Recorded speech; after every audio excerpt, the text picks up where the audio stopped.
दौरान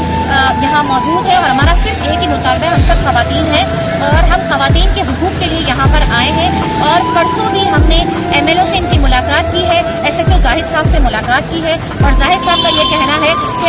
जो मुजरिम है वो कबूल नहीं कर रहा कि मैं इस जुर्म में मुलविस हूँ, जबकि बच्ची की शादी 15 दिन पहले हुई है और उसकी वालदा ने जब उसको घर पर लेने गई है उस वक्त उन्हें ये पता चला है कि मेरी बच्ची के साथ ये गैर फाली की गई है। अच्छा, गैर फाली तो की गई है, लेकिन उस बच्ची को इस तरह जुल्म का निशाना बनाया है कि उसकी आंतों तक जहर फैल चुका है और अंकल सरिया अस्पताल में सबसे पहले उसको मुंतकिल किया गया, वहाँ उसका ट्रीटमेंट हुआ, उसका ऑपरेट हुआ और मेरे ख्याल से ऑपरेट जो है वो कामयाब नहीं हुआ है। और इस वक्त सिविल अस्पताल वालों ने उनका ट्रीटमेंट किया, लेकिन इस वक्त ट्रीटमेंट के लिए सिर्फ और सिर्फ उसकी सांसों की जरूरत है और सांसों के लिए उसको ट्रामा सेंटर में मुंतकिल किया गया है। ट्रामा सेंटर में सिर्फ उसको मसनूई सांस दी जा रही है जिसे वेंटिलेटर कहते हैं। वेंटिलेटर में बच्ची मौजूद है, बच्ची का बयानिया इस वक्त बहुत जरूरी है, उसके वालिदैन बच्ची की सांसों का इंतजार कर रहे हैं और हम सबसे अपील है कि खवातीन के हुकूक के लिए आवाज उठानी चाहिए कि आज ये बच्ची है, कल हमारी बच्ची होगी,